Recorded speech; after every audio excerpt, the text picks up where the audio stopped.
కేరళం రాజకీయాల్లో ఇప్పుడొక పేరు సంచలనం సృష్టించింది. ముఖ్యమంత్రి విడి సతీశన్ తన పేరుతో పాటు మేనన్ అనే కుల నామాన్ని కూడా ఉపయోగించడం రాజకీయ వర్గాల్లో హాట్ టాపిక్గా మారింది. నిన్న జరిగిన ఎమ్మెల్యేల ప్రమాణ స్వీకార కార్యక్రమంలో కూడా సీఎం తన పూర్తి పేరైన వడసేరి దామోదర మేనన్ సతీశన్ పేరుతోనే ప్రమాణ స్వీకారం చేశారు. దీంతో కాంగ్రెస్ పార్టీలోనే విమర్శలు మరింత పెరిగాయి. గతంలో 2021లో ఎమ్మెల్యేగా ప్రమాణ స్వీకారం చేసినప్పుడు కేవలం విడి సతీశన్ అని మాత్రమే పలికిన ఆయన ఇప్పుడు అకస్మాత్తుగా మేనన్ అనే అగ్రవర్ణ గుర్తింపును ఉపయోగించడం వెనుక రాజకీయ ఉద్దేశం ఉందా అనే ప్రశ్నలు వినబడుతున్నాయి.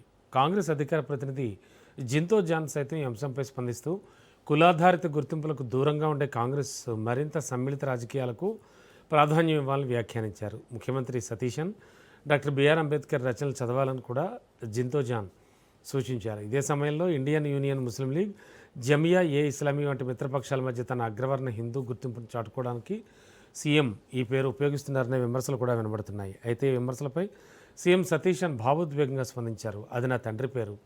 నా జీవితంలో ఎంతో ముఖ్యమైన రోజు కావడంతో నా తల్లిదండ్రులను గుర్తు చేసుకున్నాను. నా తల్లి పేరు చెప్పలేకపోవడం బాధగా ఉంది అంటూ వ్యాఖ్యానించారు.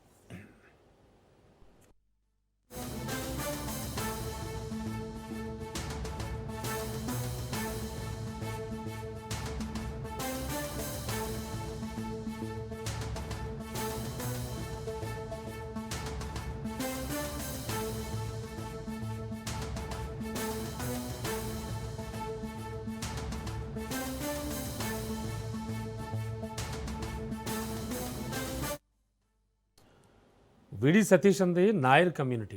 ఈ కమ్యూనిటీ కేరళలో ప్రభావవంతమైన సామాజిక వర్గం. ఇందులో మేనన్ పేరు నాయర్ కమ్యూనిటీలో అగ్రవర్ణానికి సంబంధించింది. నాయర్ కమ్యూనిటీలో ఎక్కువగా అధికారం చెలాయించడం, రాజ్యాలను పాలించిన రాజులు, భూస్వాములు, ఆర్థికంగా బలపడిన వాళ్ళు మేనన్ కేటగిరీ కిందకు వస్తారు.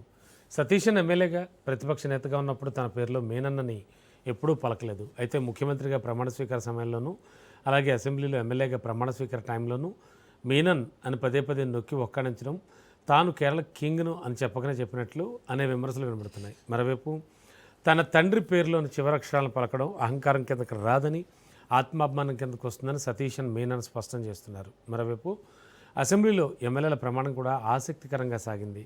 సీఎం సతీశన్ ముఖ్యమంత్రి స్థానంలో కూర్చోగా మాజీ సీఎం పినరయ్ విజయన్ ప్రతిపక్ష నాయకుడు బెంచ్లో కనిపించారు. మరోవైపు యూడీఎఫ్ సీనియర్ నేతలు పీకే కున్హాలికుట్టి, రమేష్ చెన్నితాల ముందు వరుసలో కూర్చున్నారు. ఈసారి అసెంబ్లీలో బీజేపీకి కూడా ప్రత్యేక ప్రాధాన్యం లభించింది. తొలిసారిగా ఎన్నికైన ముగ్గురు బీజేపీ ఎమ్మెల్యేలు సభలోకి ప్రవేశించడం ద్వారా కేరళ రాజకీయాల్లో మూడో శక్తి ఉనికించాటారు. అలాగే ఎన్నికల ప్రచార సమయంలో తీవ్ర విమర్శలు చేసుకున్నప్పటికీ సభలో Pinarayi Vijayan, pro tem speaker G Sudhakaran ఒకరికొకరు చిరునవ్వులతో పలకరించుకోవడం ప్రత్యేక ఆకర్షణగా మారింది.